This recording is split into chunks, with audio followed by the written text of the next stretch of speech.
প্যারিসে এসে মিষ্টি প্রথমেই আগে থেকে বুক করে রাখা একটা হোটেলে উঠে সেখানেই সে আজকের রাতটা অতিবাহিত করবে। অতঃপর কাল সকালে মেট্রোতে করে মার্সেই শহরের উদ্দেশ্যে বেরিয়ে পড়বে। মিষ্টি প্যারিসের যেই হোটেলটা অবস্থান করছিল সেখান থেকে আইফেল টাওয়ার দেখা যায়। মিষ্টি জানালায় দাঁড়িয়ে আইফেল টাওয়ার দেখছিল। রাত্রিতে নানান আলোয় জলজল করে আইফেল টাওয়ার, যা দেখে এত চিন্তার মাঝেও তার মুখে হাসি ফুটে ওঠে। এরই মধ্যে মিষ্টি বাসায় একটা কল করে। বিপরীত দিক থেকে ফোনটা রিসিভ করতেই সুইটি চৌধুরী বলে ওঠেন, কে? আমি মিষ্টি মম। তুমি ঠিকঠাক মতো পৌঁছে গেছো তো? হ্যাঁ মা, আমি এখন প্যারিসে একটা হোস্টেলে আছি। কাল সকালে মেট্রোতে করে মার্সাইয়ের উদ্দেশ্যে রওনা দেব।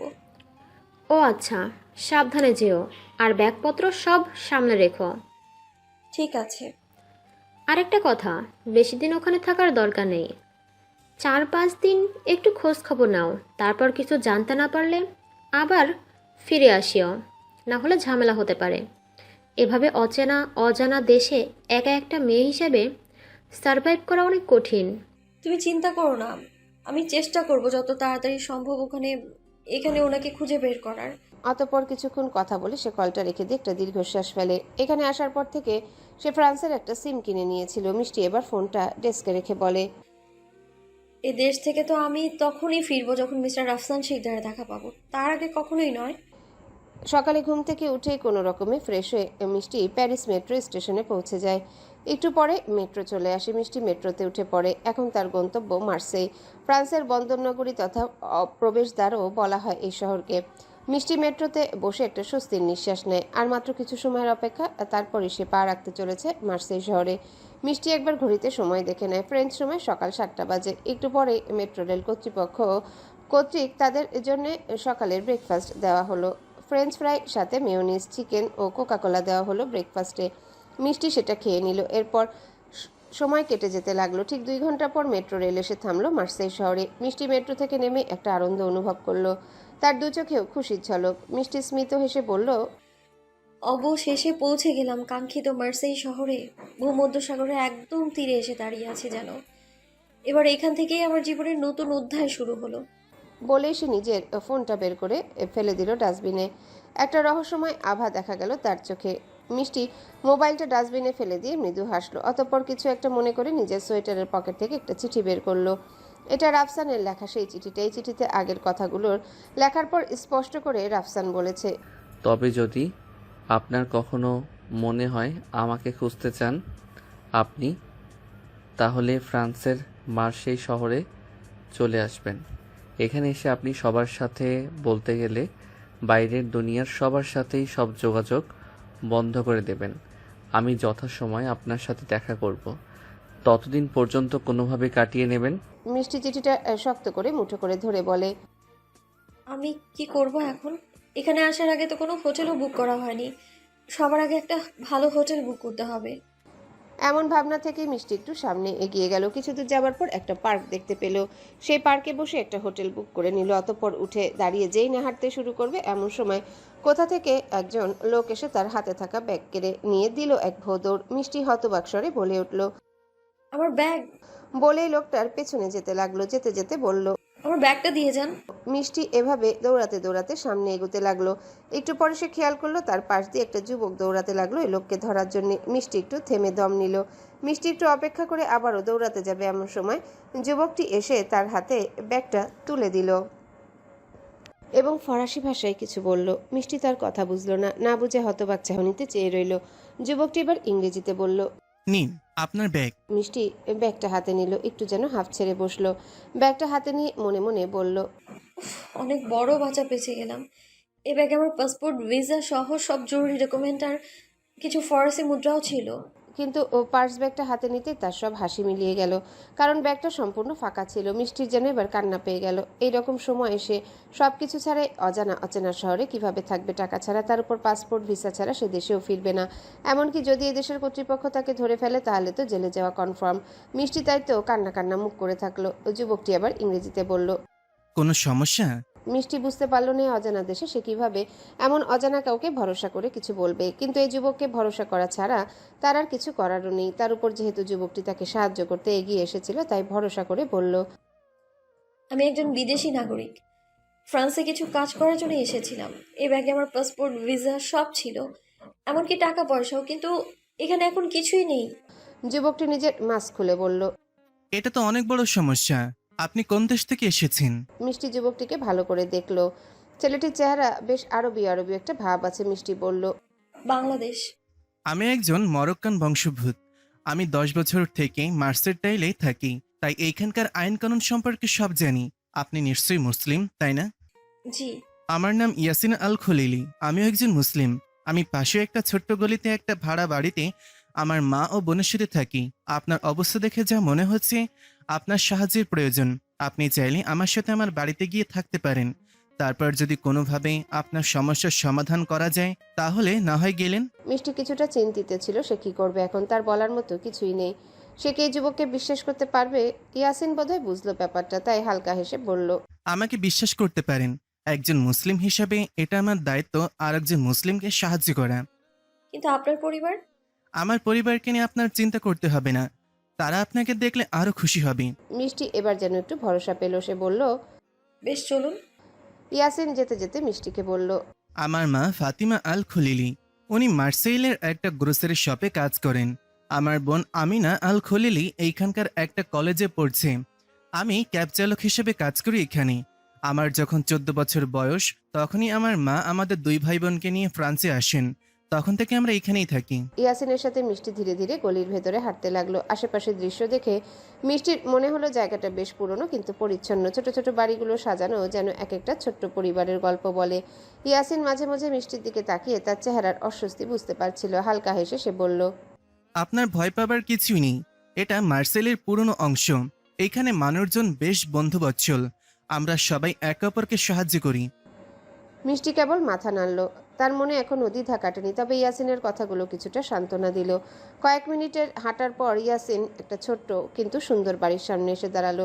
দরজার সামনে একটা পুরনো জানালার পর্দা দেখা গেল। এই বাড়িটাই আমাদের। ইয়াসিন দরজা খুলে ভেতরে ঢুকলো।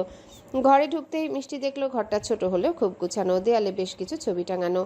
একটা ছবি বিশেষভাবে মিষ্টির দৃষ্টি আকর্ষণ করলো। ছবিটায় ইয়াসিন, তার মা এবং তার বোন একসাথে বসে হাসছে। আম্মু, আমি ফিরেছি। ইয়াসিনের কণ্ঠে উচ্ছ্বাস ছিল। কয়েক সেকেন্ডের মধ্যে একটি পরিপাটি বয়স্কা মহিলা রান্নাঘর থেকে বেরিয়ে এলেন। তার মুখে আন্তরিক হাসি। তিনি মিষ্টিকে দেখে একটু অবাক হয়ে বললেন। কে এই মেয়ে? ইয়াসিন মায়ের সামনে দাঁড়িয়ে মিষ্টির পরিচয় করিয়ে দিল। সব কথা শুনে ফাতিমা আল খলিলি মিষ্টির দিকে এগিয়ে এসে হাত ধরে বললেন। তুমি একদম চিন্তা করো না মা, নিশ্চিন্তে এটাকে নিজের বাড়ি ভেবেই থাকতে পারো। মিষ্টি অবাক হলো এই আন্তরিকতার সামনে। এতদিন সে ভেবেছিল বিদেশে কেউ কখনো এত আপন হতে পারে না, কিন্তু এই পরিবার যেন এক মুহূর্তে তার সব ভুল ভেঙে দিল। ফাতিমা তাকে একটা ঘরে নিয়ে গিয়ে বললেন। এই ঘরটা তোমার জন্য। এটা ছোট তবে আরামদায়ক। তুমি বিশ্রাম নাও, এরপর আমরা একসাথে রাতের খাবার খাবো। মিষ্টি ধন্যবাদ জানিয়ে ঘরে ঢুকলো। ঘরটা ছোট হলেও বেশ সাজানো। মিষ্টি জানালার কাছে দাঁড়িয়ে বাইরে তাকালো। দূরে কিছু শিশু খেলা করছে। এত কিছুর পর তার মনে একটুখানি শান্তি অনুভব হলো।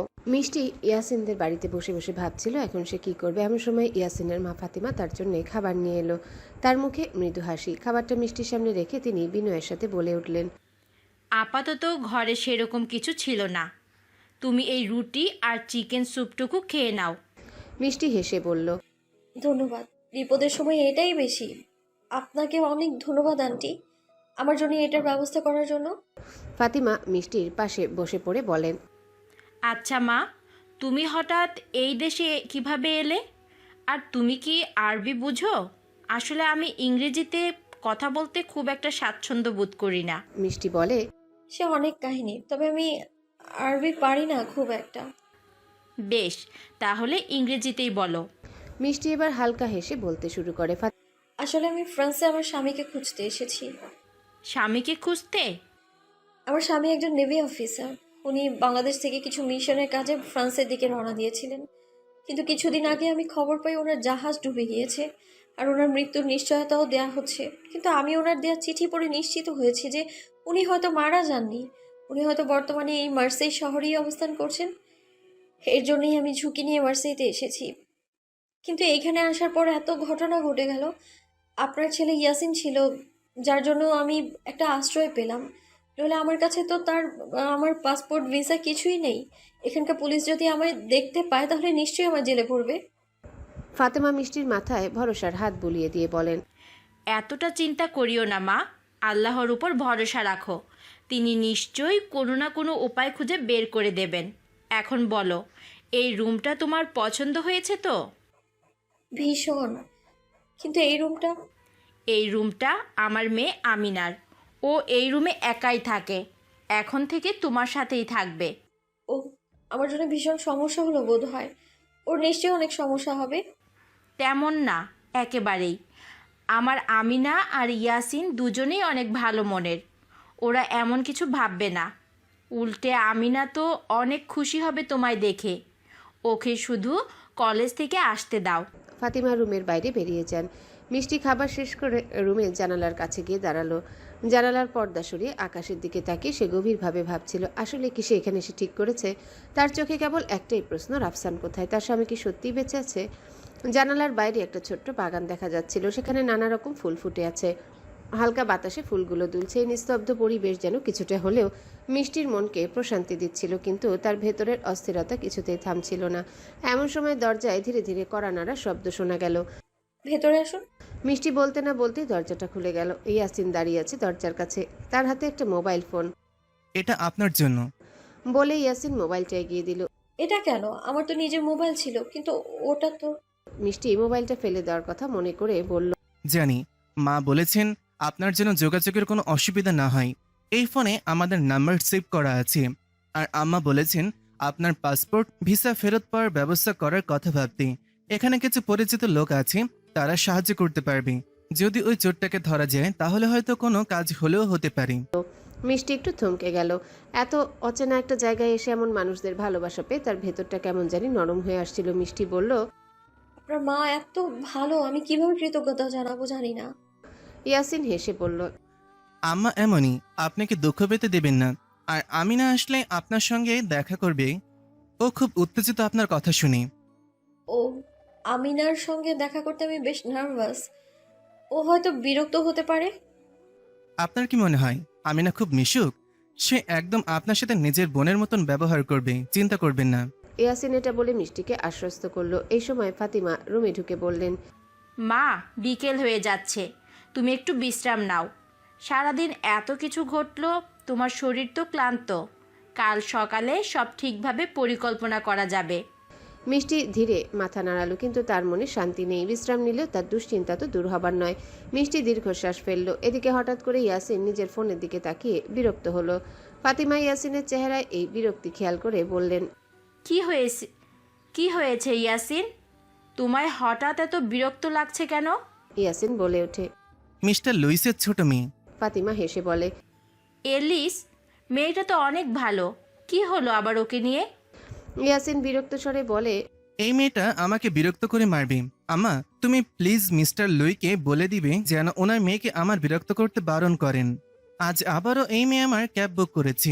প্রতিদিনই ও এমন করে, শুধু শুধু ক্যাব বুক করে গোটা মার্সের শহর ঘুরে বেড়ায়। তাতে অসুবিধা কি? তোমায় ইউরো তো দেয়। আম্মা, কথাটা ইউরোর নয়। আমি মেয়েটার হাবভাব দেখে বুঝি ও আমার থেকে কি চাই। তুমি তো জানো ইয়াসিন, যখন আমরা এই দেশে প্রথম আসি তখন মিস্টার লুই আমাদের কতই না সাহায্য করেছেন। আমি তো ওনার গ্রোসারি শপেই কাজ করি। তোমাদের পড়াশোনা, বড় করে তোলা, এসবেও তো উনি কম সাহায্য করেননি। আর ওনার বড় মেয়ে এলিজা একটু অহংকারী টাইপের হলেও এলিস মেয়েটা তো অনেক ভালো। তা নিয়ে সংশয় নেই, কিন্তু আমি সেইটা শোধ নিতে নিশ্চয়ই একটা খ্রিস্টান মেয়েকে বিয়ে করব না।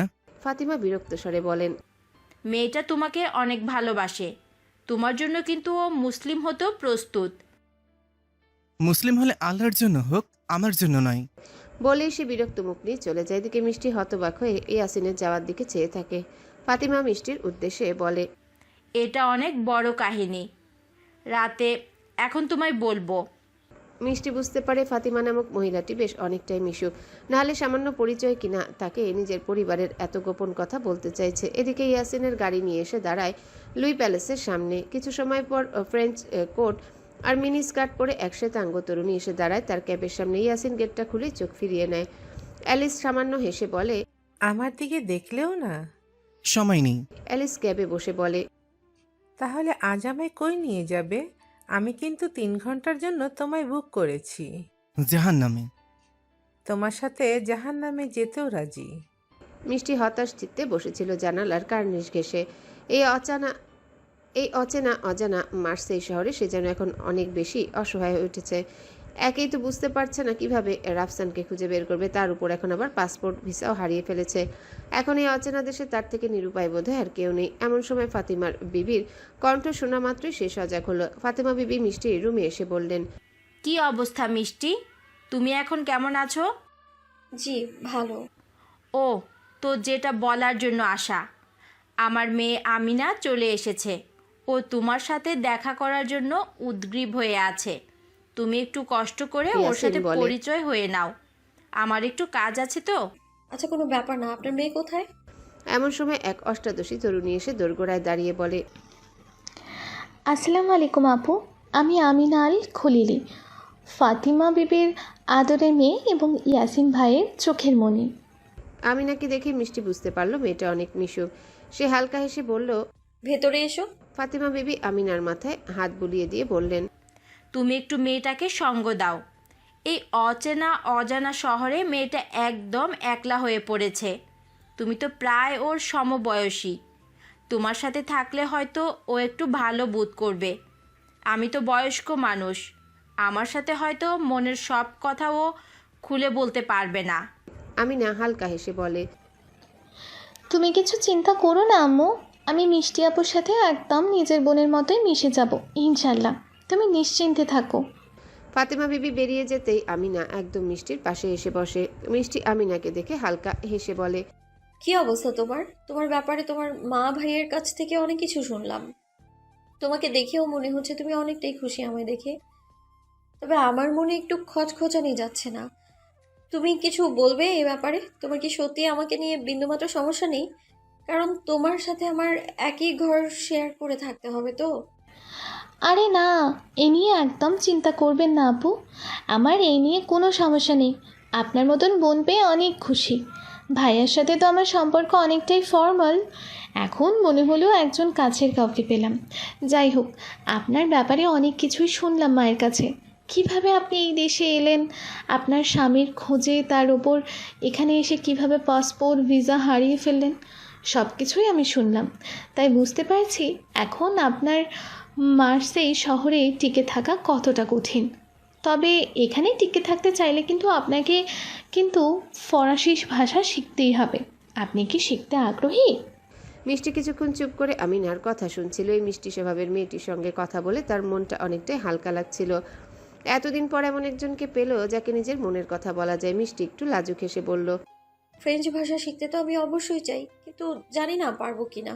তুমি তো জানো আমার ফরাসি ভাষা শেখা অবস্থা এখন একদম শূন্য। আমিনা মিষ্টির হাতটা ধরে বলল, আপু মন খারাপ করবেন না, আমরা সবাই আল্লাহর ওপর ভরসা করি, তাই না? ফরাসি শেখা তেমন কঠিন কিছু নয়। আমি প্রতিদিন 1 ঘন্টা সময় দেব আপনাকে। এই শহরে টিকে থাকতে গেলে ভাষাটা জানা জরুরি। তার উপর ভাষা জানলে আপনার স্বামীকে খুঁজে বের করাও অনেক সহজ হবে। মিষ্টি মৃদু হেসে বলল, তোমার মতো মিশুক আর হাসি খুশি মেয়ে আমার পাশে থাকলে হয়তো আমি নতুন করে স্বপ্ন দেখতে শুরু করব। আমিনা হেসে বলল, আপু আমি ঠিক করেছি আপনাকে আমার মতো করে এই শহরটা ঘুরিয়ে দেখাবো। আপনি এখানে নতুন, তাই না? তবে আগে ভাষাটা একটু আয়ত্ত করা যাক, তারপর পুরো মার্সে ঘুরিয়ে দেব। মিষ্টি প্রথমবারের মতো একটু আশার আলো দেখতে পেল। আমিনার কথাগুলো যেন তাকে নতুন শক্তি এনে দিল। আমিনা বলল, আপু কোনো কাজ যদি ঠিকভাবে শুরু না করা যায় তবে তা শেষ করা কঠিন। আমি চাই আপনি দ্রুত শিখুন। এই বলে আমিনা ফরাসি ভাষার বেসিক কিছু শব্দ শেখানো শুরু করলো। প্রথমে আপনি আমাকে বলুন, হ্যালো বলতে চান? মিষ্টি একটু ইতস্তত করে বলল, হ্যালো তো ইংরেজিতেও বলা হয়, ফরাসিতে কিভাবে বলে? ফরাসিতে আমরা বলি বনজোর। মিষ্টি তার উচ্চারণের চেষ্টা করলো। বঞ্জুর। না আপু, একটু নরম করে বলুন, শুনুন, বনজোর। মিষ্টি কিছুক্ষণ চর্চা করার পর তা ঠিকঠাক বলতে পারলো। আমিনা খুশি হয়ে বলল, আপনি তো বেশ ভালো শিখছেন। অ্যালিসকে নিয়ে মার্সে বন্দরের সামনে এসে থামলো ইয়াসিন।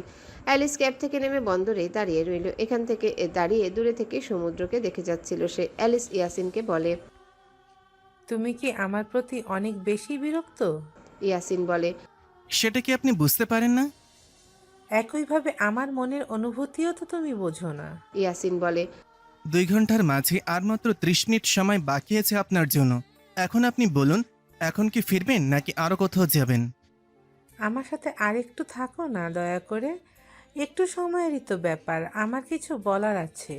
যা বলার তাড়াতাড়ি বলুন। এলিজাসিস পাপাকে বলছিল সে তার নতুন বয়ফ্রেন্ডকে বিয়ে করতে চায়। জানি না কোথা থেকে একটা নতুন বয়ফ্রেন্ড জোগাড় করেছে ও। সে আবার পুলিশ অফিসারও। আমি ভাবছি পরবর্তীতে আমরাও বিয়েটা করে নেই। ইয়াসিন রাগী কণ্ঠে বলে। এই নিয়ে আমি আর কিছু শুনতে বা বলতে চাই না। কেন ইয়াসিন? ইয়াসিন রেগে নিজের ক্যাব নিয়ে বেরিয়ে পড়ে। অ্যালিস দীর্ঘশ্বাস ফেলে বলে। আমার ভালোবাসাটা তাহলে তুমি বুঝলে না ইয়াসিন। এই দুঃখ আমি কোথায় রাখবো? আমার যেন বুক চিরে শুধু দীর্ঘশ্বাসই বের হয়। মিষ্টি সকাল সকাল ঘুম থেকে উঠে পড়ল। সে মার্সেইতে আসার পর প্রায় 1 সপ্তাহ হয়ে গেছে, তবে তার পাসপোর্ট ও ভিসা ফেরত পাবার কোনো ব্যবস্থা এখনো হয়নি। তাই বেশিরভাগ সময় তাকে ইয়াসিনদের বাসায় গৃহবন্দী হিসেবেই থাকতে হয়। আমিনার সহচার যদিও তার বেশ ভালো সময় যায়, কিন্তু তবুও মনের মাঝে একটা কুতকুতানি থেকেই যায়। তাছাড়া যে সেই উদ্দেশ্যে মার্সেইতে এসেছিল সেই উদ্দেশ্য তো সফলভাবে সফলতার মুখ দেখল না। এইসব ভেবেই হাঁপ ছাড়ল মিষ্টি। এখন সে সব কিছুই তার ভাগ্যের উপর ছেড়ে দিয়েছে। নিজেকে ভীষণ অসহায় লাগছে তার। বর্তমানে মিষ্টি ইয়াসিনের দেওয়া মোবাইল ফোনটা নিয়ে জানালার ধারে দাঁড়িয়ে আছে। তার মনে আসছে হাজারো প্রশ্ন। মিষ্টি ভাবছিল এখন কি তার পরিবারের সাথে যোগাযোগ করা উচিত। তারা নিশ্চয়ই মিষ্টির জন্য চিন্তা করছে। কিন্তু পরক্ষণে রাফসানের চিঠিতে লেখা কথাগুলো পড়ে সে নিজের মত বদলে নেয়। স্বগতোক্তি করে বলে। আরও কিছুদিন দেখি আগে, যদি উনি এর মধ্যে আসে আমার সাথে দেখা করেন, যদি কোনোভাবে ওনার দেখা পেয়ে যাই। আমার এত সহজে কিছুতেই হাল ছাড়লে চলবে না। মিস্টার রাফসান শিকদারের মুখোমুখি হবই আমি। ভেতরে আসবো? জি আসুন। ফাতেমা বিবি মিষ্টির কক্ষে প্রবেশ করে চারিদিকে নজর বুলিয়ে বলেন। তোমার এখানে থাকতে কোনো সমস্যা হচ্ছে না তো? কোনো সমস্যা হলে বলতে পারো। এমনও তো হতে পারে আমাদের তরফ থেকে কোনো গাফিলতি হচ্ছে। না, আপনারা আমার জন্য যা করেছেন তাই অনেক। আমি এর জন্য কৃতজ্ঞ থাকবো।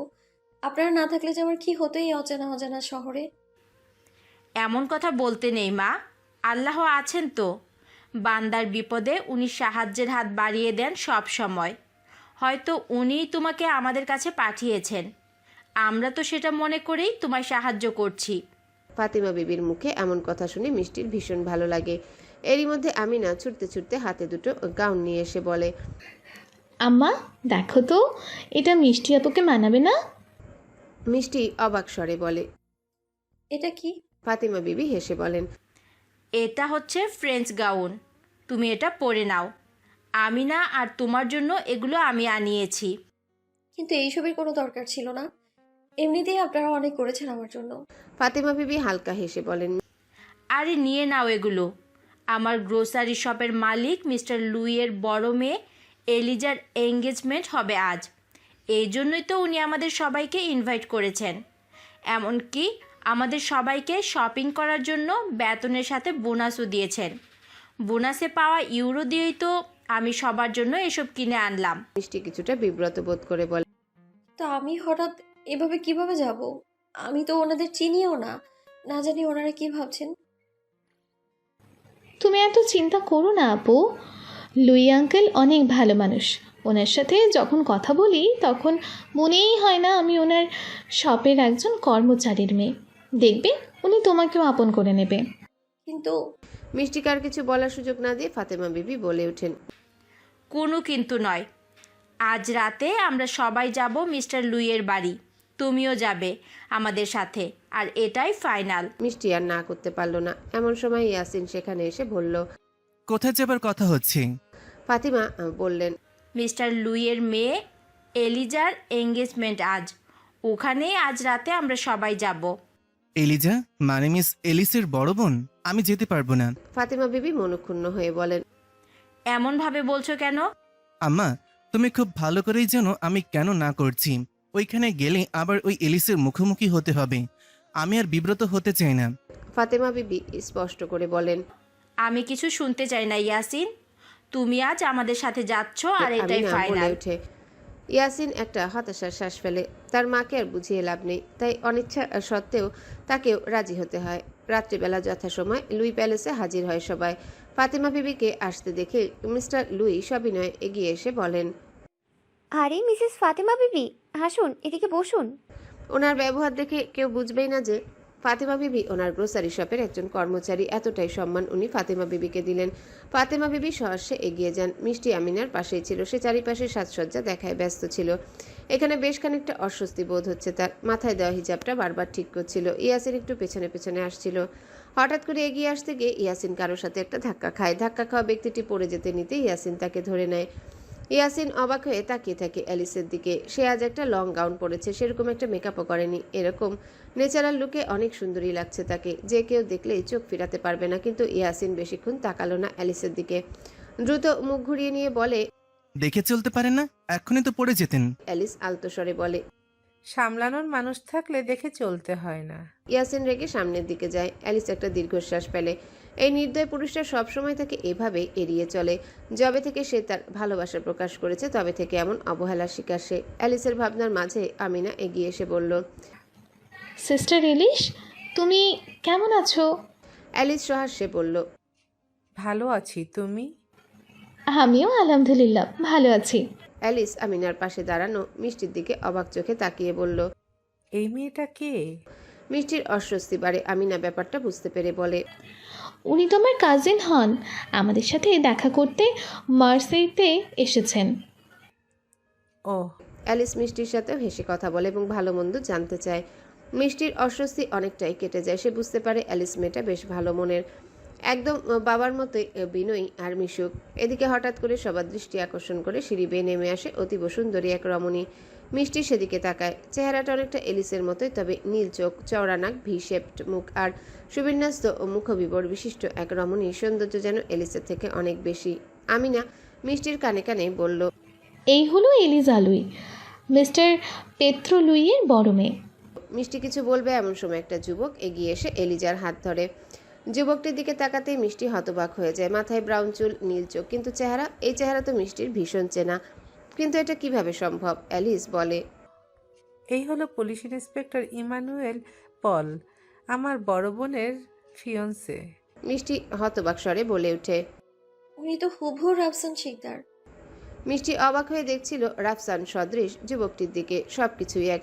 দুটো মানুষের মধ্যে কি এত মিল সম্ভব? কিন্তু এই লোকটা তো একজন বিদেশি নাগরিক। শারীরিক গঠনও সে ইঙ্গিত দিচ্ছে। কিন্তু মিষ্টির কেন জানি মনে হচ্ছে এই ইমানুয়েল পলই রাফসান শিকদার। এদিকে মিস্টার লুই এগিয়ে এসে ঘোষণা দিলেন, আপনাদের সবাইকে ধন্যবাদ আজ এখানে উপস্থিত হওয়ার জন্য। যেমনটা আপনারা সবাই জানেন, আজ আমার আদরের বড় মেয়ে অ্যালেজার সাথে ওর বয়ফ্রেন্ড ইমানুয়েল পলের এঙ্গেজমেন্ট। আপনাদের সবাইকে অনেক অনেক ধন্যবাদ এখানে উপস্থিত হয়ে আজকে সুন্দর দিনটিকে আরও বিশেষ করে তোলার জন্য। এখন এঙ্গেজমেন্ট অনুষ্ঠানের মূল আনুষ্ঠানিকতা শুরু হবে, আপনারা সবাই উপভোগ করুন। বলে তিনি এলিসার মাথায় হাত বুলিয়ে দেন। একই সাথে ইমানুয়েল পলকে উদ্দেশ্য করে বলেন, এবার রিংটা আমার মেয়ের হাতে পরিয়ে দাও। ইমানুয়েল পল নিজের পকেট থেকে একটা ডায়মন্ড রিং বের করে এলিজার হাতের দিকে এগুতে থাকে। রিংটা পরিয়ে দিতেই যাবে এমন সময় মিষ্টি ছুটে এসে পলকে নিজের দিকে টেনে নেয়। এই ঘটনায় পল সহ উপস্থিত সবাই অবাক হয়ে যায়। ইয়াসিন একটু দূরে দাঁড়িয়ে দৃশ্য দেখে হতবাক হয়ে বলে, কি করছেনটা কি মিসেস মিষ্টি?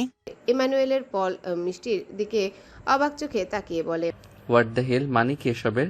মিষ্টি কিছু বলতে যাবে তার আগে এলিজা ক্ষিপ্ত গতিতে এগিয়ে এসে মিষ্টির থেকে পলকে আলাদা করে বলে, এই মেয়ে কে তুমি? তোমার সাহস কি করে হলো আমার এঙ্গেজমেন্টে এরকম সমস্যা সৃষ্টি করার? মিষ্টি দমে গেল এলিজার শক্ত কণ্ঠস্বরের সামনে। তার চোখ তখনও পল নামক ব্যক্তিটার দিকে স্থির। তার চোখে বিরক্তি আর ক্রোধ লক্ষ্য করে মিষ্টির মনটা হাহাকার করে উঠল। তাহলে কি সে ভুল ভেবেছে? এই লোকটা কি তাহলে সত্যি এক ভিন্ন মানুষ? মিষ্টির মনে এই প্রশ্নই ঘুরতে লাগলো। এলিজার ক্রোধ বাড়ছিল। সে চিৎকার করে বলে ওঠে, সিকিউরিটি, কোথায় তোমরা? এখনই এই মেয়েকে বের করে দাও এখান থেকে। ফাতেমা বিবি এবার এগিয়ে এসে বলেন, আমি ওর তরফ থেকে ক্ষমা চাইছি। আসলে ও এখানে নতুন তো, তাই কিছু বুঝতে পারেনি। মিষ্টিমা, তুমি এসো আমাদের সাথে। এলিজা এমনিতেই ফাতিমাদের খুব একটা পছন্দ করে না, তাই সে আরো গলা খাকারি দিয়ে বলে, আপনার এই সমস্যাটাকে এখানে নিয়ে এসেছেন, এই জন্যই আমি পাপাকে নিষেধ করেছিলাম কোনো লো ক্লাস লোককে আমার এঙ্গেজমেন্টে ইনভাইট না করতে। অ্যালিস নিজের বোনের কথায় প্রতিবাদ করে বলে, সিস্টার এলিজা, তুমি ওনাদের এভাবে বলতে পারো না, ওনারা আমাদের গেস্ট। এলিজা এমনিতেই রেগেছিল, এলিসের কথায় আরও রেগে বলে, guest my foot, they are nothing but poor unculture refugee. ইয়াসিনের ধৈর্যের সীমা পেরিয়ে যায়, সে বলে ওঠে, ব্যাস, অনেক বলে নিয়েছেন আপনারা। আম্মা, তুমি এখন এখানে দাঁড়িয়ে আছো কেন? এখনই এখান থেকে চলো, আমি আর এক মুহূর্ত এখানে থাকতে চাই না। বলে ইয়াসিন হনহন করে বেরিয়ে যায়। ফাতেমা বিবি মিস্টার লুইয়ের কাছে গিয়ে বলেন, সব কিছুর জন্য দুঃখিত মিস্টার লুই, কিছু মনে করবেন না। মিস্টার লুই লজ্জিত স্বরে বলেন, আপনি ক্ষমা চাচ্ছেন কেন? আমার তো নিজের মেয়ের ব্যবহারের জন্য ক্ষমা চাওয়া উচিত। অ্যালিজা, এদিকে এসো, ক্ষমা চাও ওনাদের ঠিকই। এলিজা তবু ঠায় দাঁড়িয়ে থাকে। মিস্টার লুই বলেন, তবে যাই হোক, আপনাদের সাথে আসা ওই মেয়েটি কিন্তু ভুল করেছে। তবে আপনাদের সাথে অ্যালিজার ব্যবহারের জন্য আমি ওর তরফ থেকে ক্ষমা চাইছি। ফাতেমা বিবি আর এক মুহূর্ত অপেক্ষা না করে আমিনা ও মিষ্টিকে সাথে নিয়ে বেরিয়ে আসতে থাকে। বের হবার আগে মিষ্টি আরও একবার তাকায় ইমানুয়েল পল নামক ব্যক্তিটার দিকে। পলও তার দিকে অবাক চোখে তাকিয়েছিল। মিষ্টি মনে মনে বলে, এই লোকটা কি সত্যি ভিন্ন কেউ? কিন্তু আমার মন কেন বলছে যে উনি রাফসান শিকদার। মিষ্টি লুই প্যালেসের বাইরে এসেই নতস্বরে ফাতেমা বিবির উদ্দেশ্যে বলে, আমি ক্ষমা প্রার্থী, আজ আমার জন্য আপনাদের এত অপমানিত হতে হলো। ফাতেমা বিবি বলেন, না, তুমি এসব নিয়ে কিছু ভেবো না। আমিনা বলে ওঠে, আম্মা ঠিকই বলেছে, এই এলিজা মেয়েটা তো এমনই, ও সবসময় এমন ব্যবহার করে। সিস্টার এলিস কত ভালো, কিন্তু ও। ফাতেমা বিবি বলে ওঠেন, থাক এসব কথা। আচ্ছা মিষ্টি, তুমি আমায় একটা কথা বলো, তুমি হঠাৎ করে মিস্টার পলকে ওভাবে টেনে আনলে কেন? তুমি কি ওনাকে চেনো? আগে কোথায় দেখেছো? আমিনা বলে ওঠে, কিন্তু মিষ্টি আপু ওনাকে কিভাবে চিনবে? ও তো মার্সেই শহরে নতুন। মিষ্টি নিজের ভাবনায় ব্যস্ত ছিল। ফাতেমা বিবি বলে ওঠেন, কি হলো, কিছু বলো। মিষ্টি কিছু বলতে যাবে এমন করে হঠাৎ করে ইয়াসিন সেখানে এসে বলে, তোমরা দাঁড়িয়ে আছো কেন? চলো, আমাদের তো বাসে ফিরতে হবে, তার আগে তো আবার রাতের ডিনারের ব্যবস্থাও করতে হবে। বাড়িতে তো কিছু রান্না হয়নি। চলো, আজ সবাই কোনো রেস্টুরেন্টে ডিনার করিনি। কথাটা বলে সে মিষ্টির দিকে তাকিয়ে বলে, আপনার সাথে কিছু জরুরি কথা আছে। এমন সময় হঠাৎ করে অ্যালিস ছুটতে ছুটতে সেখানে চলে আসে। এদিকে অ্যালিসকে দেখা মাত্র ইয়াসিনের ভাব ভঙ্গিমা শক্ত হয়ে যায়। অ্যালিস এসে ইয়াসিনকে বলে, সিস্টার এলিজার কথায় কিছু মনে করো না, আমি ওর তরফ থেকে ক্ষমা চাইছি। ইয়াসিন তাচ্ছিল্যের স্বরে বলে, কি বলছেনটা কি আপনি? কোথায় আপনি হলেন লুই প্যালেসের প্রিন্সেস, আর কোথায় আমরা আর্টকালচার রিফিউজি? আপনার কি আমাদের কাছে ক্ষমা চাওয়া মানায়? অ্যালিস করুণ স্বরে বলে, আমি আর কিছু শুনতে চাই না। মা, আমিনা, তোমরা দাঁড়িয়ে রইলে কেন? চলো এক্ষুনি। আর মিষ্টি, আপনিও চলুন। সবাই সামনের দিকে পা বাড়াতে লাগলো। অ্যালিস সেখানে দাঁড়িয়ে থেকে একটা দীর্ঘশ্বাস ফেললো। অ্যালিজা নিজের হাতে জলজল করতে থাকা ডায়মন্ড রিংটা দেখছিল। তার আজ ভীষণ খুশি অনুভূতি হচ্ছে। যদিও মাঝখানে কিছু ঘটনার জন্য তার ভীষণ রাগ হচ্ছিল, তবে এখন তার মেজাজটা অনেকটাই ফুরফুরে। ইমানুয়েল পল একটু দূরেই বসে কি যেন ভাবছে। এলিজা পলের পাশে গিয়ে বলে, কি ব্যাপার, কি ভাবছো তুমি? পল বলে ওঠে, ভাবছিলাম ওই মেয়েটার কথা। এলিজা বিরক্তি স্বরে বলে, ওই মেয়েটা, ওই ডার্টি রিফিউজি কথা বাদ দাও। তুমি আমাকে আমাদের সামনের সম্পর্কটা নিয়ে ভাবো। আজ আমাদের এঙ্গেজমেন্ট হলো, খুব শীঘ্রই আমরা বিবাহ বন্ধনে আবদ্ধ হব। আমি তো ভাবতেই পারছি না। পল নিজের হাতে জলজল করতে থাকা রিংটার দিকে তাকায়। অতঃপর আবারও মিষ্টির চেহারাটা মনে করে। মিষ্টির মুখ জুড়ে ছিল বিস্ময়, তার চোখে যেন ছিল হাজারো প্রশ্ন। পল নিজের হাতের রিংটার দিকে তাকিয়ে থেকেই বলে, আমার ওই মেয়েটার সাথে দেখা করা দরকার। আমার কেন জানি মনে হচ্ছে ওর সাথে দেখা করাটা ভীষণ প্রয়োজনীয়। এলিজা আবারও বিরক্তি নিয়ে বলে, উফ, তুমি ওই মেয়েটাকে নিয়ে এত ভাবছো কেন পল? পল এবার খানিক গম্ভীর স্বরে বলে, ভাবছি কারণ আমি একজন পুলিশ ইন্সপেক্টর, আমাকে সব বিষয়াদি নিয়েই ভাবতে হবে। আমার কাছে মেয়েটাকে খুব একটা সুবিধাজনক লাগেনি। মেয়েটার মাঝে কোনো তো রহস্য অবশ্যই আছে, আমাকে সেই রহস্য ভেদ করতে হবে। এলিজা এবার খানিক গম্ভীর স্বরে বলে, এমনও কি হতে পারে যে মেয়েটা কোনো ক্রিমিনাল? পল বলে, হতেই পারে, আমি ব্যাপারটা খোঁজ নিয়ে দেখছি। যদি মেয়েটা সত্যি কোনো অপরাধী হয় তাহলে ওর জায়গা হবে কারাগারে।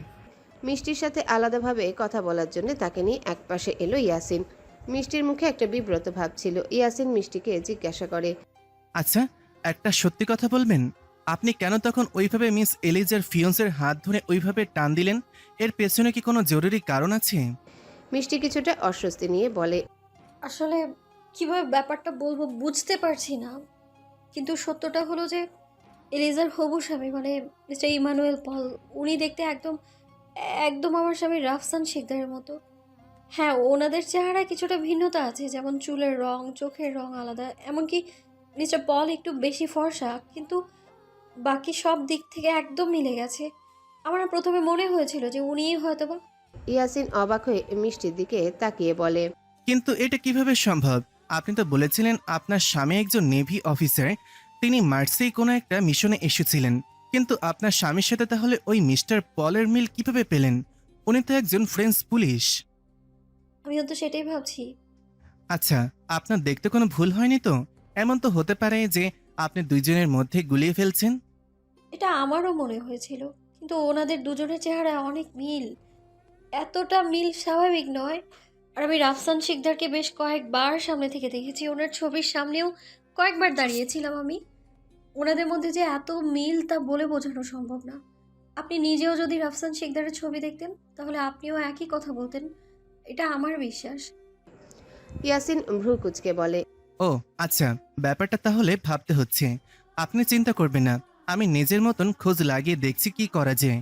যদি কোনো তথ্য বের করতে পারি তাহলে সবার আগে আপনাকেই জানাবো। ইয়াসিনের এমন সাহায্য করার মনোভাব দেখে মিষ্টি কৃতজ্ঞতা প্রকাশ করে বলে, আপনাকে ধন্যবাদ। জানি না আপনার ঋণ কীভাবে শোধ করব।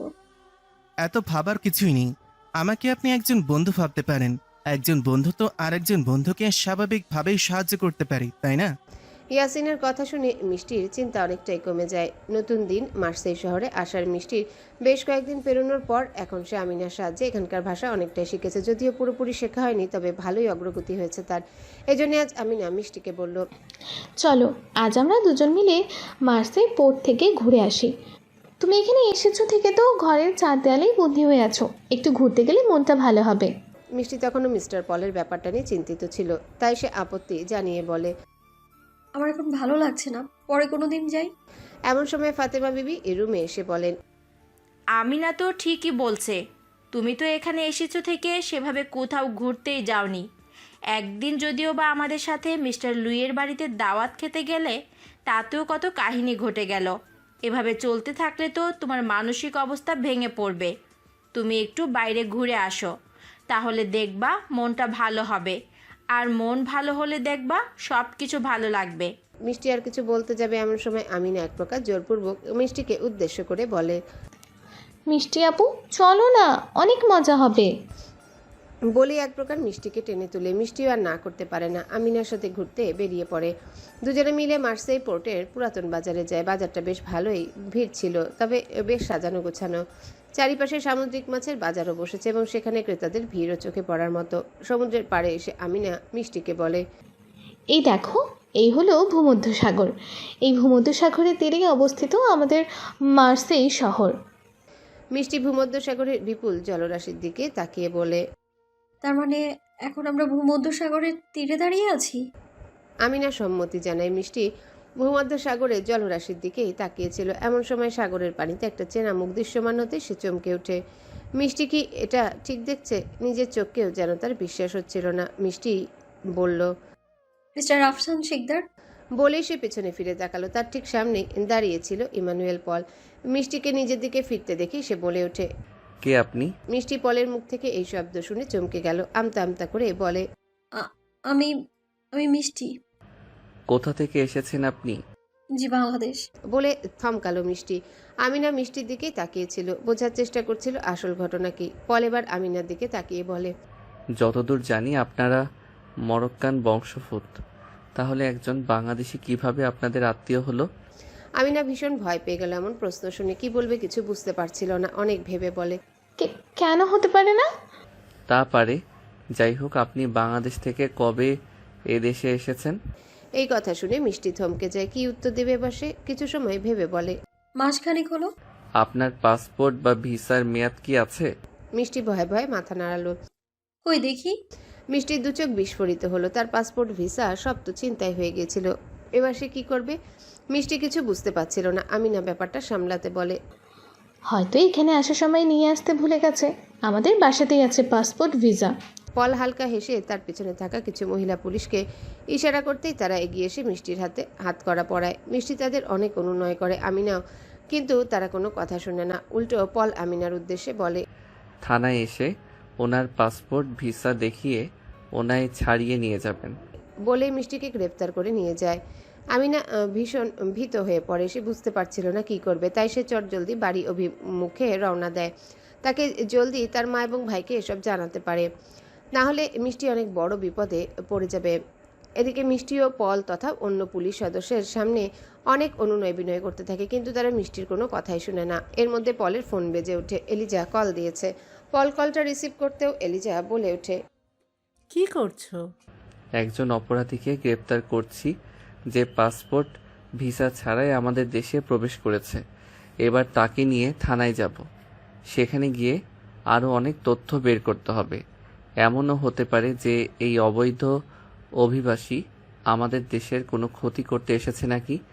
এমন কি হতে পারে যে কোনো সন্ত্রাসী সংগঠনের সাথে যুক্ত। মিষ্টি যদিও ফ্রেঞ্চ ভাষা তেমন একটা বোঝে না, কিন্তু যতটুকু বুঝলো তাতেই তার অন্তরাত্মা কেঁপে উঠল। মিষ্টিকে থানায় এনে আটকে রাখা হয়েছে। এসব ঘটনায় মিষ্টি অনেক ভীত হয়ে পড়েছে। তার প্রচণ্ড ভয় হচ্ছে যে কি হতে পারে তার সাথে। কিছু সময় অতিবাহিত হবার পর ধীর পায়ে হেঁটে মিষ্টির সম্মুখে এসে হাজির হলো ইমানুয়েলের পল। তাকে দেখে মিষ্টির ভয়টা বাড়ল। মিষ্টির এই ভয়টা যেন টের পেল ইমানুয়েল পল, তাই তো ইংরেজিতে বলে উঠল, ক্রিমিনালরাই কিন্তু পুলিশকে ভয় পায়। তার মানে কি আমি ধরে আমার সন্দেহই ঠিক? আপনি একজন ক্রিমিনাল? মিষ্টির সাথে সাথে দ্বিমত জানিয়ে বলে, মোটেই এমন না, আমি কোনো অপরাধ করিনি, বিশ্বাস করুন আমায়। ইমানুয়েল পলের চোয়াল শক্ত হলো। মিষ্টির সামনে একটা চেয়ারে বসে পড়ল সে। অতঃপর টেবিলে একটা জোরে ঘুষি দিয়ে বলল, সব অপরাধী এই কথাটাই বলে। যাকগে, আপনি কোনো অপরাধ করেছেন কি করেননি তার হিসেব না হয় পরে হবে, কিন্তু তার আগে অন্য কিছুর হিসাব নেই। আপনি ফ্রান্সে এসেছেন, অথচ আপনার কাছে পাসপোর্ট বা ভিসা এমন কিছু নেই। যদি ধরেও নেই আপনি কোনো অপরাধ করেননি, তবুও কিন্তু আপনি অবৈধভাবে ফ্রান্সে এসেছেন। এটাও কি একটা অপরাধ? আমি মোটেই অবৈধভাবে ফ্রান্সে আসিনি, আমার কাছে পাসপোর্ট, ভিসা সবই ছিল, কিন্তু কিন্তু কি সেগুলো হারিয়ে ফেলেছেন? হ্যাঁ, মার্সেই শহরে আসার পর একজন চোর আমার পাসপোর্ট, ভিসা সব চুরি করে নিয়ে যায়। ইমানুয়েল পল হেসে বলল, অথচ আপনার কাজিন বলল আপনি পাসপোর্ট ভিসা সব বাসায় ফেলে এসেছেন। এখন আবার আপনি অন্য কথা বলছেন। আর কত কাহিনী বানাবেন? এসব কাহিনী কম শুনিনি। বিশ্বাস করুন আমি মিথ্যে বলছি না। বেশ, বিশ্বাস করলাম। তাহলে যদি সত্যি আপনার পাসপোর্ট ভিসা হারিয়ে থাকে তাহলে নিশ্চয়ই কোনো থানায় জিডি করেছিলেন। তো কোথায় জিডি করেছেন সেটা বলুন। মিষ্টি হতবিহ্বল হয়ে যায়। সে তো থানায় এটা নিয়ে জিডি করেনি। ইমানুয়েল পল মিষ্টিকে চুপ থাকতে দেখে বলে, তার মানে আপনি জিডিও করেননি? আসলে ব্যাস, অনেক হয়েছে। আর কোনো মিথ্যা শুনতে চাই না। এবার সত্যি করে বলুন তো, আপনি কি উদ্দেশ্যে ফ্রান্সে এসেছেন? আপনি কি কোনো স্পাই নাকি কোনো টেরোরিস্ট? মিষ্টি চমকে উঠল, মাথা দুদিকে নাড়িয়ে বলল, আমি কোনো স্পাই বা টেরোরিস্ট নই। আমি তো ফ্রান্সে এসেছি নিজের স্বামীর খোঁজে। পল বিরক্ত হয়ে বলে, আবার একটা নতুন ড্রামা। এসব করে কোনো লাভ নেই। ভালোই ভালোই নিজের আসল পরিচয় স্বীকার করুন, আর নয়তো। আমি মিষ্টি চৌধুরী, আমি একজন বাংলাদেশি নাগরিক। আমি কোনো স্পাই বা টেরোরিস্ট নই, এটাই আমার পরিচয়। ও, বুঝেছি। আপনি ভালোই ভালোই সব কিছু স্বীকার করবেন না। আপনাকে টর্চার সেলেই পাঠাতে হবে। মিষ্টি আকুতি ভরা চোখে ইমানুয়েল পলের দিকে তাকায়। এই লোকটা দেখতে একদম তার স্বামী রাফসান শিকদারের মতো, অথচ তার চোখে মিষ্টির প্রতি কোনো মায়া নেই, আছে সন্দেহ আর নিষ্ঠুরতা। সে মিষ্টিকে ভুল বুঝছে। মিষ্টি নীরবে অশ্রু বিসর্জন দিয়ে বলল, এই লোকটার চেহারাই শুধু রাফসান শিকদারের মতো, কিন্তু মনটা ভীষণ পাষাণ। একটু পরে কিছু মহিলা পুলিশ সদস্য এলো। তারা জোরপূর্বক মিষ্টিকে নিয়ে একটা অন্ধকার রুমে নিয়ে এলো। মিষ্টি তাদের অনেক আকুতি জানালো, কিন্তু তারা মিষ্টিকে বিন্দুমাত্র দয়া দেখালো না। মিষ্টির মাথা থেকে টেনে হিঁচড়ে হিজাবটা খুললো, অতঃপর তার চুল ধরে টানতে লাগলো। একজন মহিলা পুলিশ মিষ্টির তলপেটে জোরে একটা লাথি মারলো। মিষ্টি ফ্লোরে পড়ে আর্তনাদ করতে লাগলো, তবুও তাদের দয়া হলো না। মিষ্টিকে পুনরায় তুলে দেয়ালের সাথে চেপে ধরে বলল, সত্যি করে বল, তুই আসলে কে? কোন উদ্দেশ্য নিয়ে তুই মার্সিতে এসেছিস? তুই কি আইএসের সদস্য নাকি রাশিয়ান স্পাই? সত্যি করে বল। মিষ্টি সেই একই কথাই বলে সে কোনো অপরাধী নয়, কিন্তু এতে ফ্রেঞ্চ পুলিশগুলো আরও ক্ষেপে যায়। তারা এবার মিষ্টিকে ফ্লোরে ফেলে বলে, এইভাবে হবে না, একে ইলেকট্রিক শক দিতে হবে। তারা হয়তো নিজের সব অপরাধ স্বীকার করবে।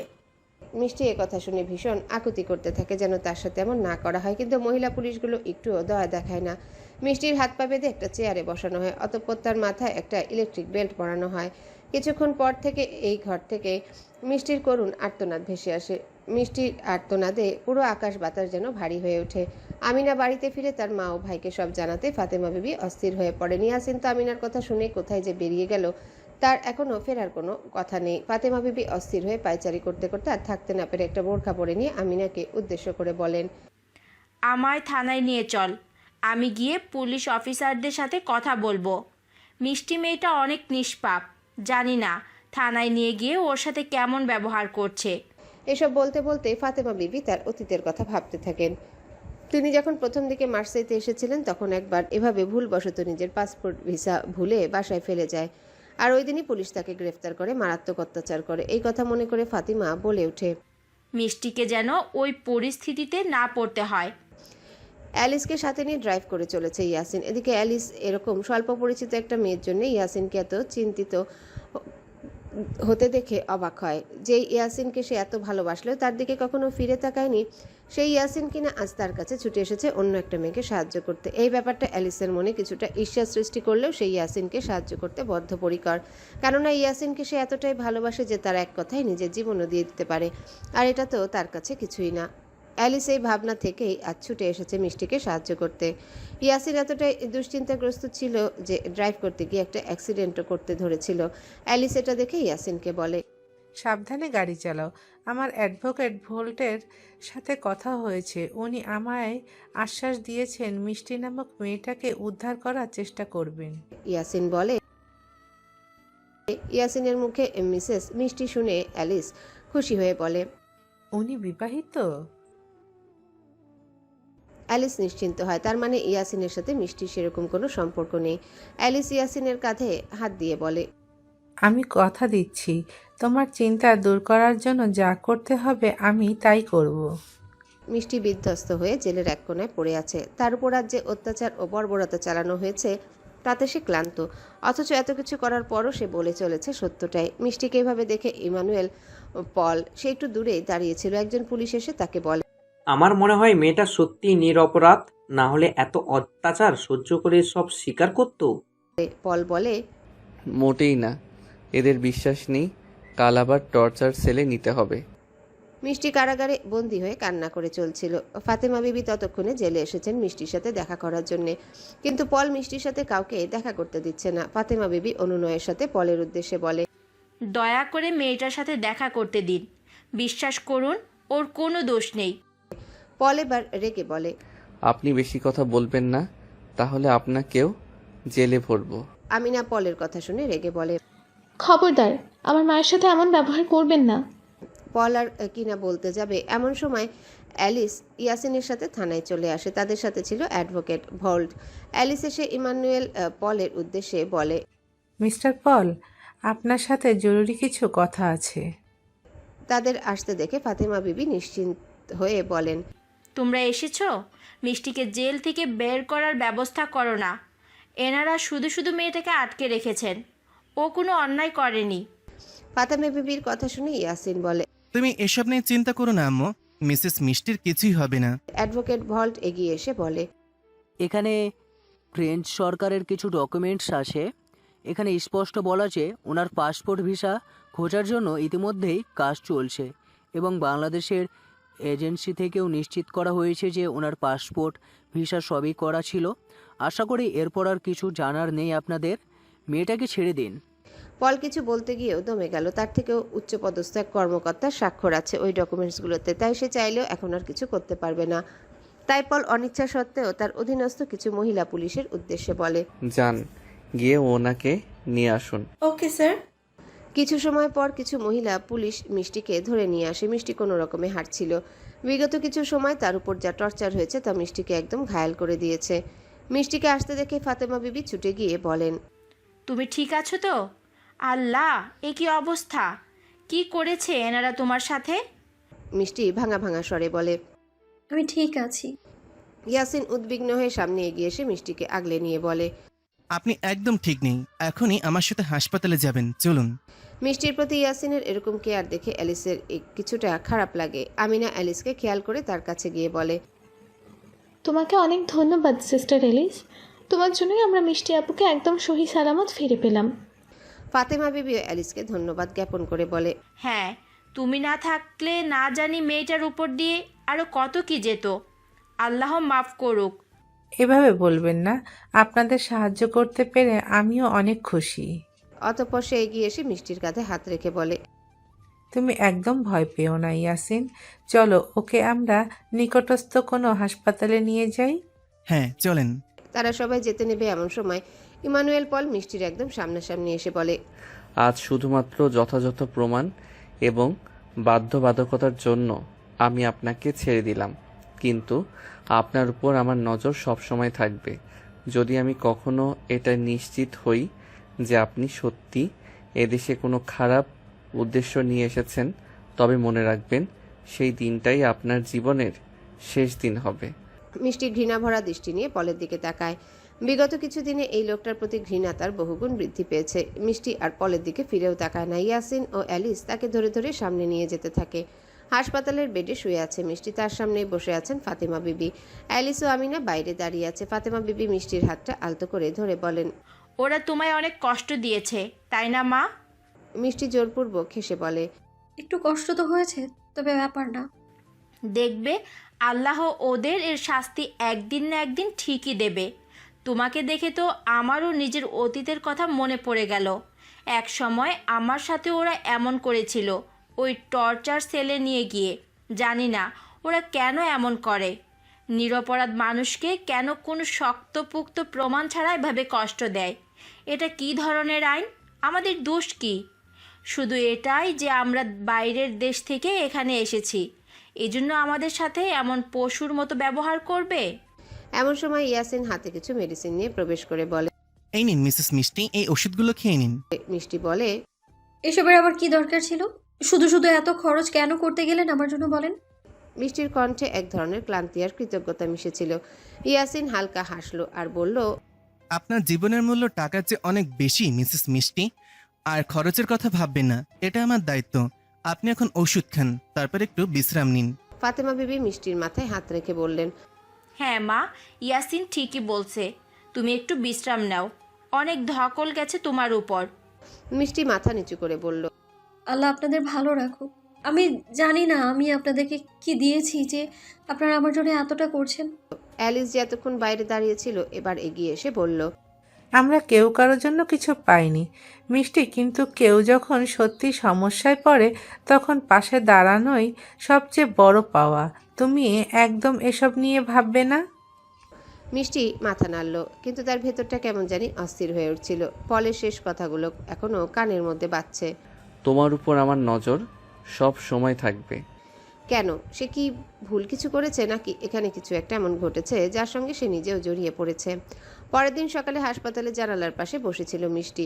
চোখ বন্ধ করলেই মনে পড়ে যায় সেই বন্দি সময়, সেই অন্ধকার ঘর, সেই ভয়ানক প্রশ্নবাণ।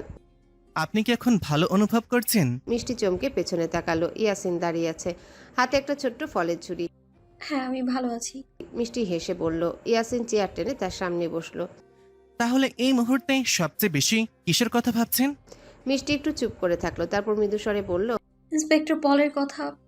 ইয়াসিন ভ্রু কুঁচকে বলল, ওই লোকটার কথা? ও তো একেবারে অমানুষ, আপনি কেন ওর কথা ভাবছেন? ঠিক জানি না, না চাইতেও ওনার কথাই ভাবছি। আমার মনে হয় না উনি আপনার স্বামী। যদি তাই হতো তাহলে আপনার সাথে এমন ব্যবহার কখনোই করতো না। উনি অন্য কেউ।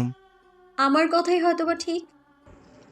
মিষ্টি এখন কিছুটা সুস্থ অনুভব করছে, তাই সিদ্ধান্ত নিয়েছে হাসপাতাল থেকে দ্রুত আবার ফিরে যাবে। এমন ভাবনা থেকে সে একটু স্বস্তির নিঃশ্বাস ফেলে। ইয়াসিন এসে দাঁড়িয়ে আছে মিষ্টির সামনে। মিষ্টি ইয়াসিনের দিকে তাকিয়ে বলে, সব ফর্মালিটিস পূরণ করা হয়ে গেছে, এখন আমি ফিরতে পারবো তো? ইয়াসিন বলে, পারবেন। মিষ্টি এবার একটা স্বস্তির নিঃশ্বাস ফেলে বলে। এবার আমি যত দ্রুত সম্ভব নিজের দেশে ফিরে যেতে চাই। মিষ্টির এই কথা শুনে ইয়াসিন চুপসে গেল। তার মুখে যেন আধার নেমে এলো। সে দীর্ঘশ্বাস ফেলে বলল, কেন আপনি নিজের স্বামীকে খুঁজবেন না? মিষ্টির আবারও মনে পড়ে যায় ইমানুয়েল পলের কথা। যদিও সে নিশ্চিত নয় এটা রাফসান কিনা, তবুও তার ব্যবহার মিষ্টিকে অনেক কষ্ট দিয়েছে। না চাইতেও তার বুকের বাপাসটা ব্যথায় ছিঁড়ে যাচ্ছে। মিষ্টি আনমনে বলে ফেলে, যে ধরা দিতে চায় না, লুকিয়ে থাকতে চায়, তাকে আর খুঁজে কি লাভ? ইয়াসিন মিষ্টির কথা শুনে অবাক হয়ে বলে, মানে আপনার কথা ঠিক বুঝলাম না। কিছু না, আমার বাড়ির লোকের সাথে অনেক দিন থেকে কোনো যোগাযোগ নেই। তারা নিশ্চয়ই আমার জন্য চিন্তা করছে। এবার আমায় ফিরতে হবে। ইয়াসিন আর কিছু বলল না, শুধু উদাস চোখে মিষ্টির দিকে তাকিয়ে রইল। মিষ্টিকে নিয়ে নিজেদের বাড়িতে ফিরল ইয়াসিন। মিষ্টিকে ফিরতে দেখে ফাতেমা বিবি আর আমিনা তো ভীষণ খুশি। ফাতেমা বিবি হরেক রকম রান্না করেছেন মিষ্টিকে খাওয়ানোর জন্য। আয়োজনের কোনো কমতি রাখতে চান না তিনি। এদিকে আমিনাও মিষ্টির সাথে চিপকে আছে। সে প্রথমে মিষ্টির পাশে বসে দুঃখ প্রকাশ করে বলে, আমার জন্যই তোমাকে এত কষ্ট সহ্য করতে হলো মিষ্টি আপু। না আমি তোমাকে জোর করে মার্সেল শহর ঘোরাতে নিয়ে যেতাম, আর না তোমায় এই অনাকাঙ্ক্ষিত বিপদে পড়তে হতো। আমাকে পারলে ক্ষমা করে দিও। মিষ্টি হালকা হেসে বলে, কি যে বলো না তুমি, তোমার কি দোষ এখানে? এটা তো একটা দুর্ঘটনার মতো ছিল। ফাতেমা বিবি খাবার নিয়ে আসতে আসতে বলেন, তবে দোষটা আমাদেরও কম নয়। তুমি না হয় এখানে নতুন, কিন্তু আমরা তো নয়। আমাদের উচিত ছিল আগেই থানায় একটা জিডি করে রাখা, তাহলে আর এই দিন দেখতে হতো না। যাই হোক, যা হবার হয়েছে। এখন তো আর বলে কয়ে কিছু বদলানো যাবে না। এই নাও, তুমি এই চিকেন স্টুটা খেয়ে নাও, শরীরে একটু বল পাবে। মিষ্টি খুশি হয়ে বাটিটা হাতে নিয়ে খেতে শুরু করে। এমন সময় হঠাৎ করে অ্যালিস সেখানে চলে এসে বলে, ভেতরে আসতে পারি? অ্যালিসকে দেখে ফাতেমা বিবি ভীষণ খুশি হন। বলেন, আরে এলিস, হ্যাঁ এসো, ভেতরে এসো। অ্যালিস ধীর পায়ে হেঁটে ভেতরে আসে। অতঃপর ইয়াসিনের দিকে তাকায়। ইয়াসিনের দৃষ্টি ছিল মিষ্টির দিকে। অ্যালিস এসেই বলে, আপনাদের সবার জন্য একটা ভালো খবর আছে। ফাতেমা বিবি জানতে চান, কি খবর? মিসেস মিষ্টির পাসপোর্ট ও ভিসা পাওয়া গেছে। যেই চোরটা এগুলো চুরি করেছিল সে গতকালই পুলিশের হাতে পড়েছে এবং তার কাছ থেকে এসব উদ্ধার হয়েছে। অ্যালিসের কথা শুনে মিষ্টি খুশি হয়ে বলে, কি বলছেন কি আপনি মিস এলিস? তাহলে আমার পাসপোর্ট ভিসা সব পাওয়া গেছে? আমি তাহলে এবার দেশে ফিরতে পারবো? হ্যাঁ। মিষ্টির মুখে তৃপ্তির হাসি। ফাতেমা বিবি আমিনাও খুশি হন। তবে ইয়াসিনকে একটুও খুশি লাগছিল না। এরই মধ্যে আমিনা একটু বিষাদের সুরে বলে ওঠে, তাহলে কি তুমি আমাদেরকে ছেড়ে চলে যাবে মিষ্টি আপু? মিষ্টি বলে, যেতে তো হবেই আমায়, তবে তোমাদেরকে আমি কখনো ভুলবো না। এরপর সময় পেলেই তোমাদের সাথে দেখা করতে চলে আসবো, আবার মার্সাইতে। ফাতেমা বিবি মিষ্টির মাথায় হাত বুলিয়ে বলে, আমি তোমার জন্য এটাই দোয়া করব যে যেখানে যাও তুমি সুখী হও, কখনো কোনো দুঃখ কষ্ট তোমায় স্পর্শ না করুক, আর জীবনের সব কষ্ট কাটিয়ে ওঠো। ইয়াসিন মিষ্টির কাছে এসে বলে, আপনার কি এখনো ফিরে যাওয়া খুব দরকার? আপনার স্বামীর সম্পর্কে তো এখনো কোনো তথ্য জোগাড়ই হয়নি। আর একটু চেষ্টা করে দেখুন না। মিষ্টি ইয়াসিনকে উদ্দেশ্য করে বলে, আমি আর ওনাকে খুঁজতে চাই না। ভাগ্যে যদি থাকে তাহলে উনি আবার একদিন ফিরবেন ইনশাআল্লাহ। ততদিন পর্যন্ত আমি না হয়ে অপেক্ষা করে নিলাম। ফাতেমা বিবি বলেন, এটা তুমি ঠিক বলেছ। সব কিছু আল্লাহর উপর ছেড়ে দাও। তাছাড়া তোমার পরিবারও নিশ্চয়ই তোমার জন্য দুশ্চিন্তা করছে। তোমার উচিত তাদের কাছে ফিরে যাওয়া। ইয়াসিন এসব কথা শুনে যে বড্ড নাখোশ সেটা তাকে দেখেই বোঝা যাচ্ছে।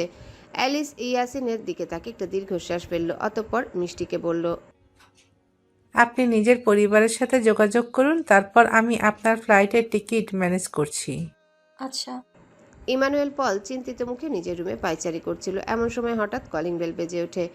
ইমানুয়েল দরজাটা খুলে এলিজাকে দেখে। কিছুটা বিরক্তির ছাপ ভেসে ওঠে তার চোখে মুখে। এলিজা সেটা খেয়াল করে বলে, কি হয়েছে? তোমার চোখ মুখ এমন কেন লাগছে সুইটহার্ট? ইমানুয়েল এলিজাকে জোরপূর্বক ভেতরে এনে অতঃপর দরজাটা লাগিয়ে দিয়ে বলে, এখন অন্তত এই নাটকটা বন্ধ করুন মিস এলিজা লুই। আমরা এখন একা আছি। এখন এসব নাটকের প্রয়োজন নেই। এলিজা বলে, আচ্ছা ঠিক আছে, তো বলুন এখন আপনার পরবর্তী প্ল্যান কি? আমাদের বিয়েটা কি হবে? মিশনের কাজের বাইরে কোনো কিছুতে আমার আগ্রহ নেই। আপনি সেটা খুব ভালো করেই জানেন। কিন্তু আপনিও তো এটা খুব ভালো করেই জানেন যে যদি আপনাকে নিজের পরিচয়টা লুকাতে হয় তাহলে আমাকে বিয়ে করতেই হবে। কারণ এখনও চারপাশে অনেক স্পাই ঘুরে বেড়াচ্ছে। এর মধ্যে যদি কোনোভাবে আপনার সত্যটা তাদের সামনে ধরা পড়ে যায় তাহলে কিন্তু এই মিশন পুরো ব্যর্থ হয়ে যাবে। এই নিয়ে আপনার চিন্তা না করলেও হবে মিস এলিজা। এই মিশন আমি কিছুতেই ব্যর্থ হতে দেব না। এই মিশনটা আমার বহু বছরের স্বপ্ন, বহু দিনের আশার প্রতিফলন। এর সাথে পুরো মানবজাতির স্বার্থ জড়িয়ে। এই পৃথিবীর ভবিষ্যৎ অনেকাংশে এর উপরই নির্ভরশীল। তাই আমি যে করেই হোক এই মিশনটা সফল করব। তবে আপনাকে বিয়ে করা আমার পক্ষে সম্ভব নয়। কিন্তু কেন জানতে পারি? কারণ আমি বিবাহিত। মিষ্টি রাত্রেবেলা হতাশ চোখে আকাশের দিকে তাকিয়েছিল। রাত যত গভীর হচ্ছে তার উদাসীনতা যেন ততই বাড়ছে। এক ফোঁটা ঘুমও পাচ্ছে না, বরঞ্চ মনে জেগে উঠেছে হাজারো প্রশ্ন। আর এইসব প্রশ্নের কেন্দ্রবিন্দু ওই একটা মানুষই, ইমানুয়েল পল। মিষ্টি আর কিছু সময় এভাবে কাটিয়ে বিছানায় শুয়ে পড়ল। দু চোখের পাতা বন্ধ করে মনে মনে স্বগতোক্তি করল। না, আমি আর ভাববো না ওনাকে নিয়ে। উনি আমার স্বামী রাফসান শিকদার নন। আমার স্বামী এতটা নির্দয় হতে পারে না। উনি অন্য কেউ। এই সত্যিটা আমার মানতেই হবে। কিন্তু তাহলে রাফসান শিকদার কোথায়? উনি কি তাহলে সত্যি হারিয়ে গেছেন? নিজেকেই নিজে এই প্রশ্ন করে মিষ্টি কোনো উত্তর পেল না। আর কিছু সময় পর সে এভাবেই ঘুমিয়ে গেল। তার পাশে শোয়া আমিনা অবশ্য অনেক আগেই ঘুমিয়ে পড়েছিল। এদিকে মিষ্টি ঘুমানোর কিছু সময় পর কেউ একজন তার ঘরে এলো। মিষ্টির মাথায় হাত বুলিয়ে বলল, আমি তোমাকে নিজের থেকে দূরে কোথাও যেতে দেব না, কারণ জ্যাতিয়াম। হ্যালো বন্ধুরা, পরবর্তী পার্ট খুব তাড়াতাড়ি আসবে, তো সবাই অপেক্ষায় থাকো। আর চ্যানেলটি যারা এখনো সাবস্ক্রাইব করোনি তারা পরবর্তী পার্ট দেখার জন্য চ্যানেলটি সাবস্ক্রাইব করে রেখো। ধন্যবাদ সবাইকে, আমাদের সাথেই থেকো।